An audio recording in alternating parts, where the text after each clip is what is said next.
Hola, ¿qué tal amigos y amigas? Bienvenidos. Atención, porque lo que está ocurriendo en Venezuela en estos momentos está generando tensión, incertidumbre y un fuerte movimiento en el escenario político y social del país.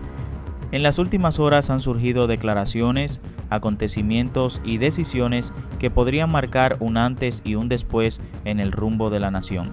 Estamos hablando de un contexto extremadamente delicado, donde protestas, presiones internas y cambios en el poder están sacudiendo las bases del sistema.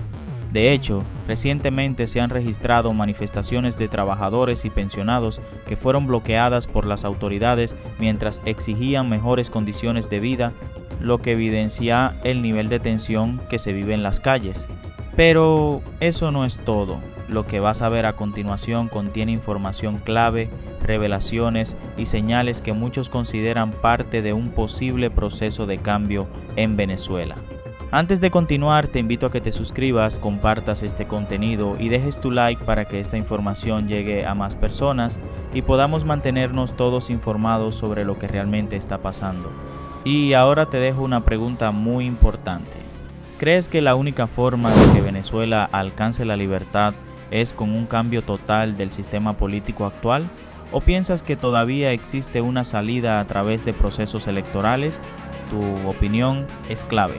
Te leemos en los comentarios.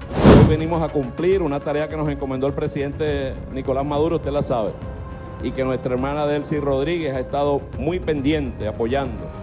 El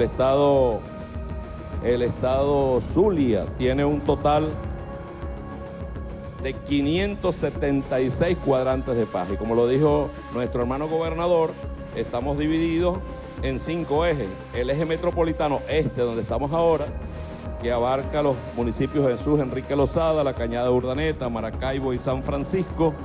El eje de Perijá, el eje de La Guajira, el eje sur del lago y el eje de la costa oriental del lago.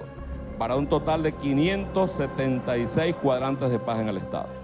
Esto, luego de una revisión, yo le estaba diciendo aquí a la compañera, a la compañera de San Francisco, que cuando revisamos el número de cuadrantes que teníamos antes, 130 en este eje, pasamos a 201. Pero desde mi perspectiva, según la población que tiene, el municipio de San Francisco debería tener más cuadrantes de paz.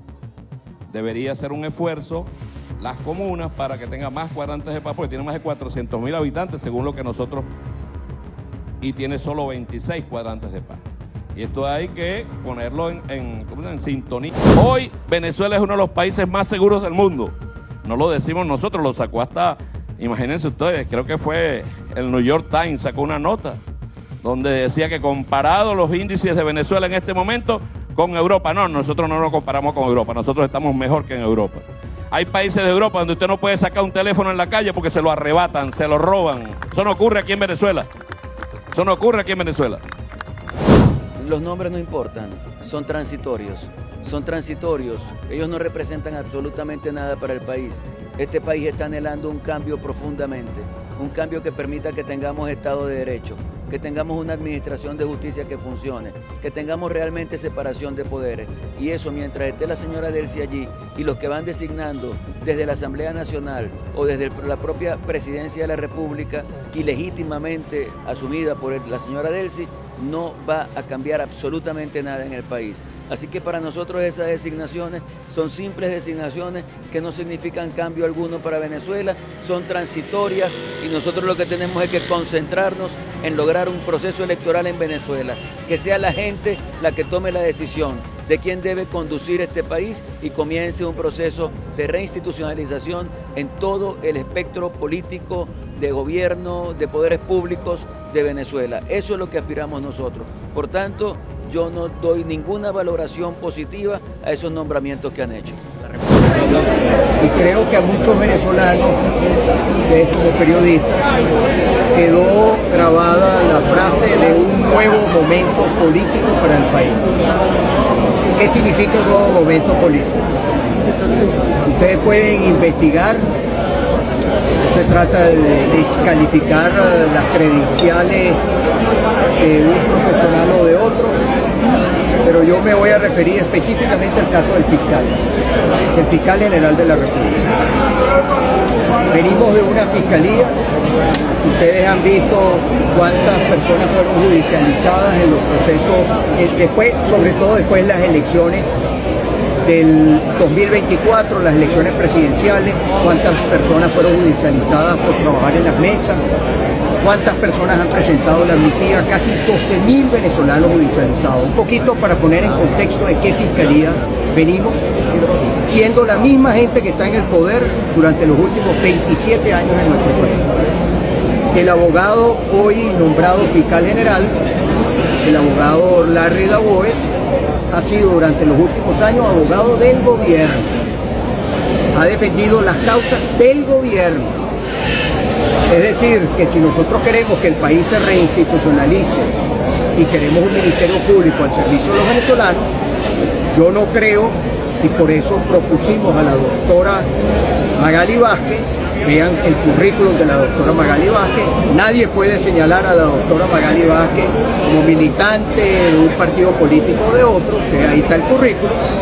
Yo creo que si este país, que todos queremos, que amamos, queremos que tengamos instituciones que estén al servicio de todos los venezolanos, el fiscal general de la República no puede venir y ser el abogado del gobierno, que ahora pasa a ser el fiscal general de la República. Esa no es la reinstitucionalización que aspiramos los venezolanos. Eso no es un nuevo momento político. Sobre la doctora González Lobato, no tengo ninguna palabra para descalificarla, forma parte de una propuesta que hizo el gobierno, nosotros hicimos otra propuesta, nosotros somos el día de hoy, el diputado Angelini se tuvo que retirar porque iba a Maracaibo y la fracción Libertad hizo su propuesta, nosotros votamos, 11 personas votamos por esta propuesta y ustedes saben cuál es la composición de la Asamblea. La Asamblea Nacional tiene una composición mayoritaria que de parte del partido de gobierno. Eso no significa que el país que está allá afuera se distribuya de la misma manera. Ustedes saben que en este país la gran mayoría de los venezolanos quiere un cambio y sobre esa base también quiero hacer un comentario. El día de ayer hubo una locución por parte de la presidenta encargada. La verdad que salir y pedirle a los venezolanos, después de 27 años que llevan en el poder, paciencia, hablar de que viene un aumento responsable de quienes precisamente durante los últimos 27 años manejaron de manera irresponsable, han sido los años más oscuros en términos de la corrupción que ha vivido nuestro país. Y para darles una cifra y atender unas preguntas, que yo las tengo aquí porque como buenos periodistas creo que hay que hablar con cifras, sobre todo porque la presidenta encargada se jacta de hablar de crecimiento económico, recaudación tributaria, pero la gente en la calle no ve nada de eso. En el año 1998, antes de que llegara la mal llamada revolución al poder, la producción petrolera en el país era de 3.288.000 barriles de petróleo diarios. En el año 2012, que a partir de ahí empezó la opacidad, empezar a ocultar cifras, en el año 2012, Chávez, la producción petrolera era 2.779.000 barriles de petróleo día. ¿Cuál es la realidad de la industria petrolera en nuestro país? O sea, es ahora un logro hablar de 1 millón de barriles de petróleo cuando PDVSA debería estar produciendo 5 millones de barriles de petróleo. ¿Hasta cuándo el cuento del tema de bloqueo, sanciones? Mire, si aquí hubiera bloqueo, yo los invito a que salgamos aquí cerquita y veamos una fila de camionetas último modelo, cómo llegan esas camionetas al país. Es decir, no hay bloqueo, ¿verdad? No hay bloqueo. Entonces, seguir con el cuento de bloqueo y seguir con la retórica para pedirle paciencia a los venezolanos, eso no lo es lo que está esperando el país cuando se habla de un nuevo momento político. Y un último comentario, que es el gran tema en la calle. Hoy hubo movilización sobre el tema salarial, sobre el tema de la pensión, sobre el tema del ingreso, que todos ustedes también, todos los que están aquí, ese es el tema principal que les preocupa. Porque tú puedes trabajar en BTV, tú puedes trabajar en ANTV, tú puedes trabajar en PDVSA, tú puedes trabajar en cualquier institución del Estado y tu preocupación ahorita es cuánto necesitas ganar para poder ir a hacer el mercado, comprar las medicinas y poder tener una vida normal. No estamos hablando de una vida con lujo, una vida normal. La gran mayoría de los venezolanos no pueden hacer esa vida normal. En el año 1992, para no ir tan lejos, el salario en Venezuela eran $166. En el año 1998, antes de que llegara la mal llamada revolución, el salario eran $211. Estoy hablando salario, no estoy hablando de estos nuevos conceptos, ingresos, bonos, etc. ¿Cuánto es el salario hoy en Venezuela? El salario mínimo, menos de $1. ¿Cuánto tiempo más se le va a pedir a la gente para que haya un cambio en la realidad económica y social del país? El país tiene una emergencia social.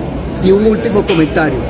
Ojalá que en el seno de esta asamblea veamos lo que no han visto ustedes durante toda la sesión, un debate político. Este es un foro político. El país quiere ver también debates políticos. El país quiere escuchar un debate sobre el tema económico y social y que se rinda cuenta. Si se recaudaron $3.000 millones en impuestos sobre la renta, récord de recaudación, ¿a dónde va a parar? ¿Por qué la gente no mejora sus condiciones de vida? ¿Dónde están los recursos que entran diariamente en este país para que eso se traduzca en bienestar de los venezolanos? Lo que está ocurriendo en Venezuela en estos momentos no es un hecho aislado ni una simple coyuntura política. Es la acumulación de múltiples tensiones que vienen desarrollándose desde hace años y que en los últimos días han entrado en una fase mucho más visible, contradictoria y potencialmente decisiva.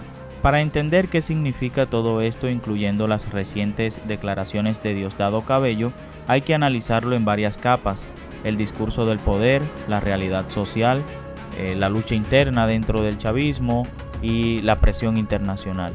Primero, el contexto inmediato. En las últimas horas se han registrado protestas importantes de trabajadores y sectores populares, incluso algunos históricamente vinculados al chavismo. Estas movilizaciones no son menores, reflejan un agotamiento acumulado por años de crisis económica, salarios extremadamente bajos y deterioro de las condiciones de vida. De hecho, estas protestas fueron lo suficientemente relevantes como para intentar llegar al Palacio de Miraflores y terminar bloqueadas por fuerzas de seguridad con detenciones y tensiones en las calles. Esto ya nos da una primera clave.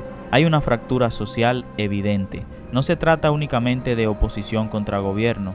Estamos viendo sectores que antes respaldaban al poder, ahora cuestionándolo. Esa es una señal histórica en cualquier proceso político. Ahora bien, en medio de este escenario surgen las declaraciones de Cabello asegurando que Venezuela tiene los mejores índices de seguridad de América. Este tipo de afirmación no es casual.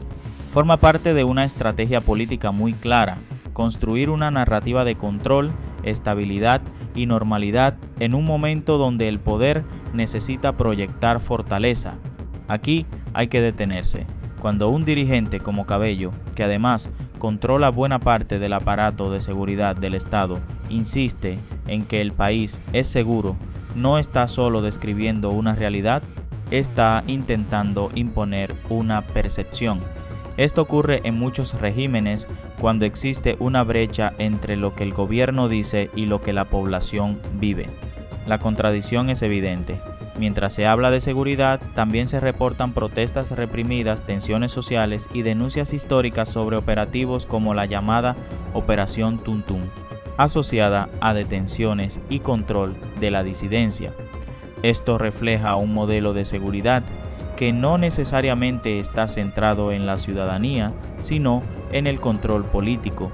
Pasemos a un segundo nivel: la lucha interna del poder. Venezuela no está hoy bajo un esquema completamente estable. Tras la salida de Nicolás Maduro del escenario en circunstancias altamente controvertidas a nivel internacional, el poder ha entrado en una fase de reconfiguración. La figura de Delcy Rodríguez ha emergido como líder formal, pero su legitimidad es cuestionada tanto dentro como fuera del país.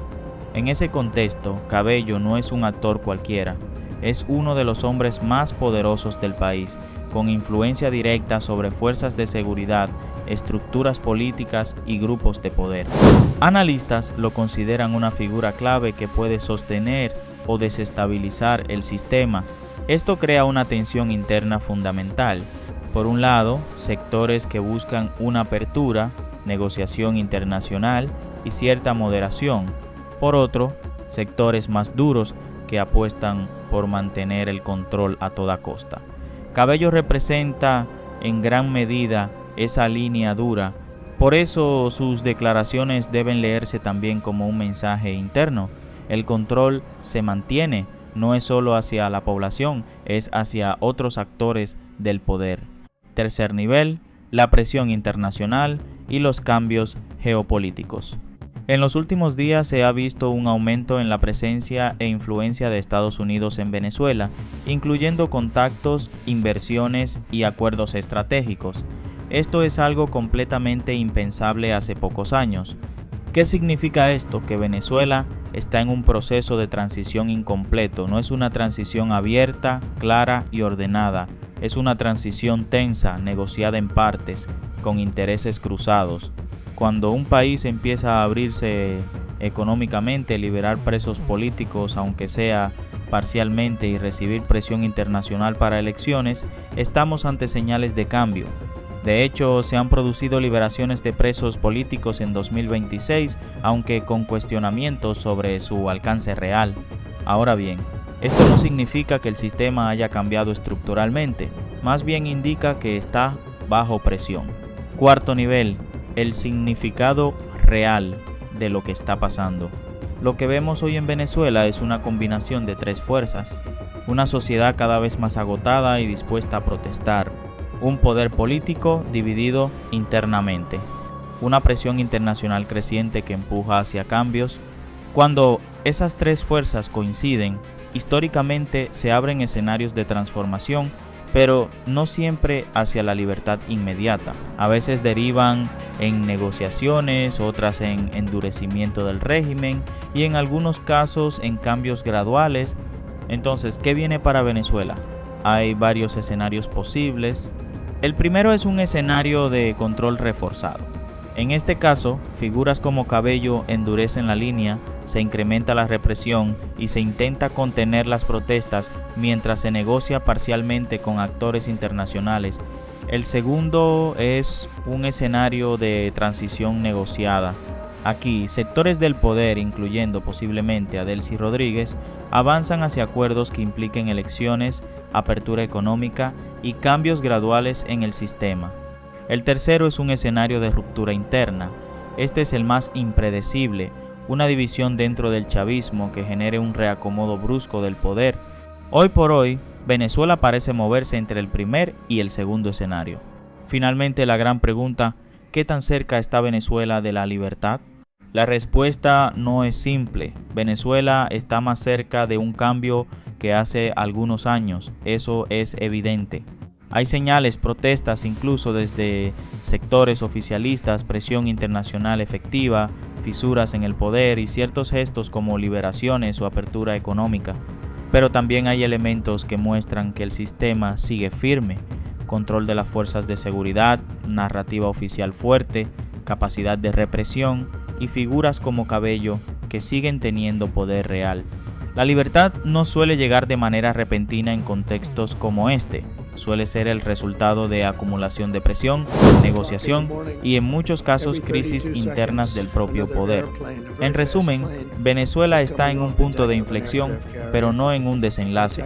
Las declaraciones de Cabello no son una simple opinión, son parte de una batalla por el control del relato en un momento donde el país está siendo empujado hacia algún tipo de transformación.